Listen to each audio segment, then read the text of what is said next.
La transformation personnelle. Oui? Non? Pas? Mais pourquoi pas? Bonjour, je suis Rachel Leduc, ambassadrice du potentiel des femmes. Et cette semaine, j'aimerais partager avec toi le moment où je me suis rasé la tête. Et oui, si tu es nouvelle dans ma communauté, peut-être que tu n'es pas au courant, mais le 1er novembre 2012, je me suis rasé les cheveux. Non, ce n'était pas pour le cancer. Non, je n'étais pas dans une secte religieuse. Et non, je n'étais pas malade. Rien de tout ça.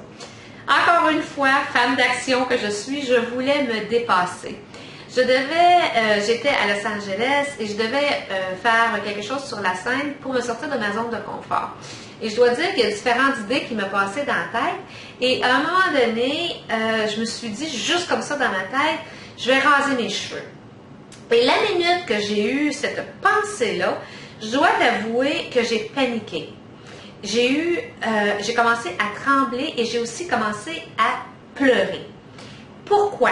Parce que juste le fait de penser de raser mes cheveux, mes beaux cheveux blonds, parce qu'à ce moment-là, j'avais ma petite teinture et j'avais des beaux cheveux blonds, juste le fait de ne plus avoir ces cheveux-là me semblait que je perdais une partie de moi-même, je perdais ma beauté. Parce que dans ma tête à moi, ma beauté, elle était définie par ce que j'avais l'air. Surtout par mes cheveux. Si mes cheveux n'étaient pas bien placés, tout ça, je me trouvais jamais jolie.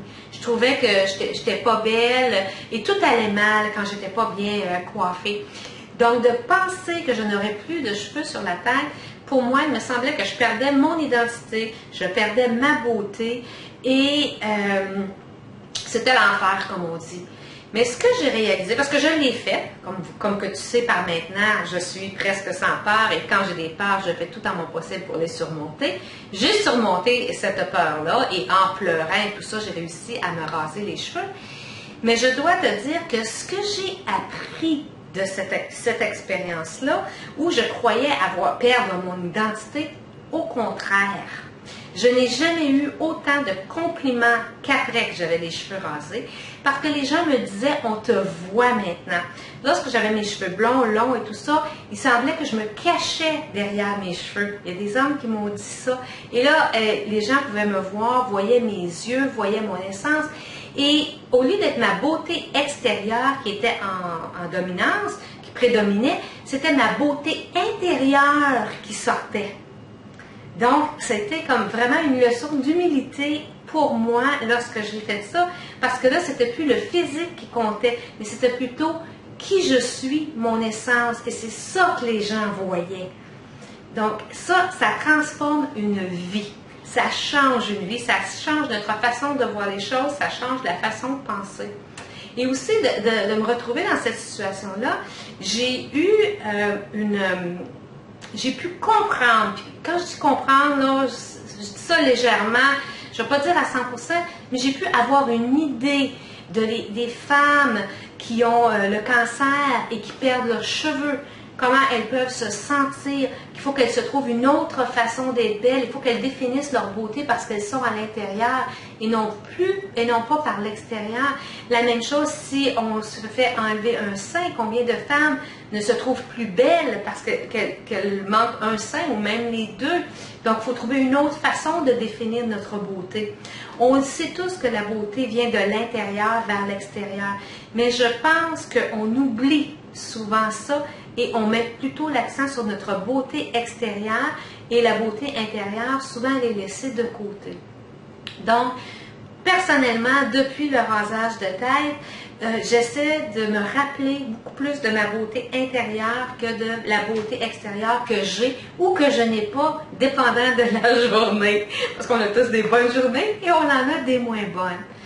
De raser mes cheveux aussi, ça m'a inspiré à écrire un livre. Je ne sais pas si tu sais, j'ai écrit un livre qui s'appelle « Défier le cancer pour vivre sa vie » où j'ai rencontré 20 femmes survivantes du cancer et je raconte leur histoire parce que je les ai trouvées tellement inspirantes. Et j'ai publié mon livre l'année dernière, au mois de mai, pas l'année dernière, mon Dieu, au mois de mai 2013.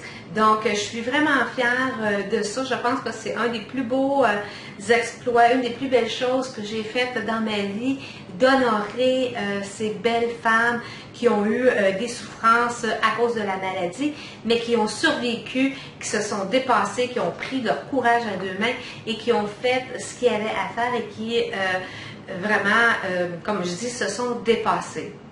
Donc, toi, en tant que femme, où est-ce que tu penses que ta beauté vient? Est-ce que tu regardes seulement ta beauté physique ou tu penses aussi à ta beauté intérieure? Passes-tu tous les matins 1 heure à te maquiller, à porter un masque pour cacher qui tu es vraiment? C'est la question que je te pose. Elle n'est pas pire, celle-là, cette semaine. Hein? Je suis un petit peu difficile, je suis un petit peu dure, mais sais-tu, c'est correct.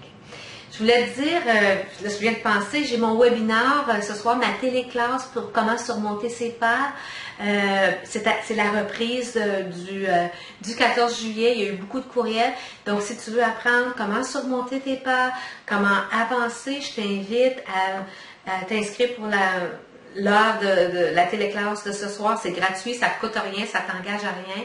Et puis aussi, lors de la téléclasse, je vais te parler du programme que j'ai créé qui s'appelle les 7 clés de la transformation personnelle. Donc, je vais en glisser un mot lors de ma téléclasse.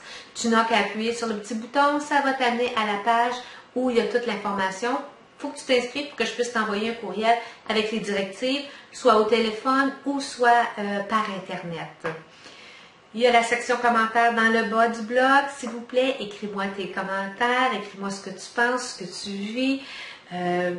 C'est ça qui m'inspire, c'est ça qui me donne le goût de continuer, c'est ça qui me donne le goût de faire ce que je fais pour les femmes. Je suis Rachel Leduc, ambassadrice du potentiel des femmes.